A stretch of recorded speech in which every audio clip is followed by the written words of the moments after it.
On a accusé cette personne de tout et n'importe quoi pendant 7 ans, et à aucun moment les appareils médiatiques se sont interrogés en se disant « bon, il faudrait peut-être qu'on arrête de relayer des conneries ».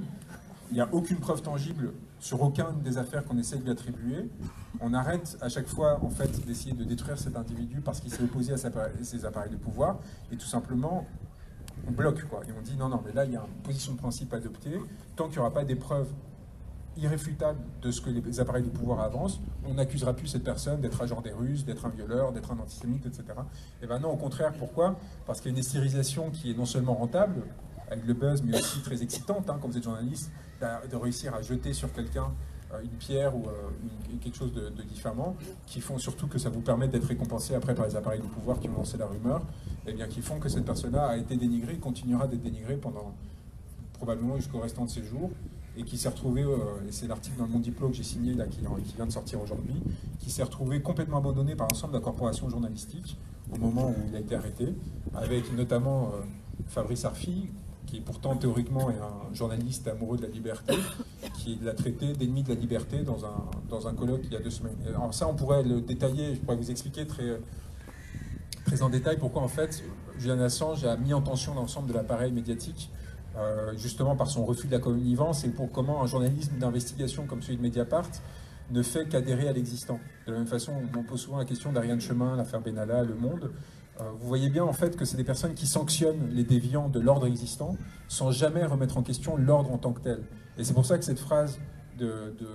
Crépuscule, ils ne sont pas corrompus sur la corruption, est si importante. Parce qu'il ne s'agit pas de sanctionner les déviants pour maintenir l'existant là. Il s'agit de changer un système qui est devenu tellement inique, tellement injuste et qui a tellement institutionnalisé les actes de corruption qui font qu'aujourd'hui vous pouvez vous comporter de façon parfaitement légale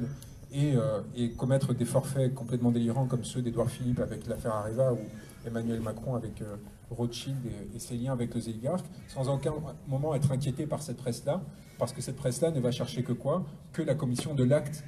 illégal, sans s'interroger s'il a de l'importance ou pas. Et si vous en avez marre de bouffer de l'affaire Benalla depuis 6 mois, les passeports de service et compagnie, vous commencez, à mon avis, à sentir qu'en fait tout ça permet de, quelque part, et de façon parfaitement consciente de la part de ceux qui la nourrissent, hein, de distraire sans à aucun moment aller chercher les véritables enjeux politiques, ceux qui pourraient provoquer une véritable bascule de système.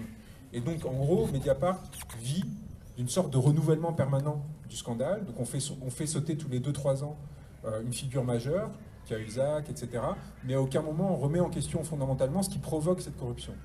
ce qui fait naître de façon systémique cette corruption. Et c'est la limite d'un journal qui, dans un système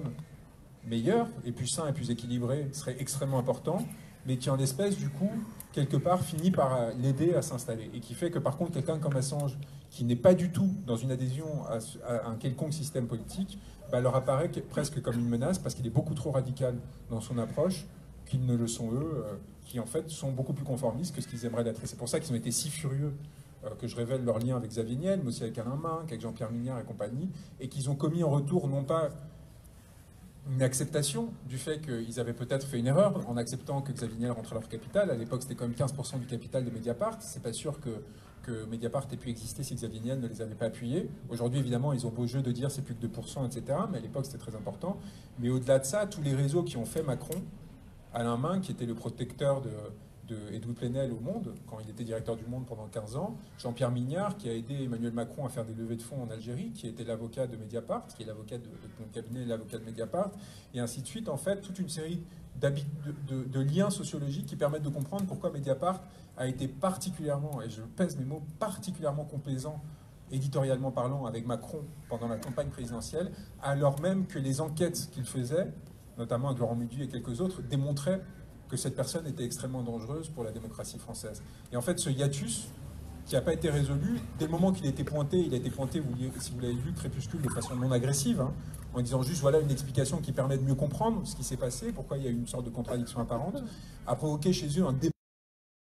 délirant, hein, qui a fait qu'ils ont produit un article contre Crépuscule, où ils essayaient de me dévaster, après avoir tenté de nier le fait, des faits qui sont pourtant prouvés que j'avais établis, et évidemment de la part de leurs lecteurs, une bronca extraordinaire, parce que c'était tellement évident que c'était juste une tentative d'éviction de l'espace social bourgeois, comme l'avait fait l'Express 2 mois auparavant, que ça ne passait pas, parce que les gens qui sont abonnés à Mediapart sont abonnés à Mediapart pour connaître la vérité sur le système de pouvoir, et pas pour que Mediapart lui-même essaie de masquer son appartenance, même très partielle. Moi, je m'attendais sincèrement à ce qu'ils disent oui, c'est vrai, mais c'est secondaire, c'est pas si important, on va corriger, d'ailleurs, on va racheter les actions de Miel, enfin, quelque chose de cet ordre-là. La volonté absolue de nier le réel, qui était pourtant établi, m'a montré qu'en fait, finalement, on avait touché plus juste que ce qu'on pensait, et que peut-être, justement, ça exposait quelque chose de plus fort que ce qu'on pensait.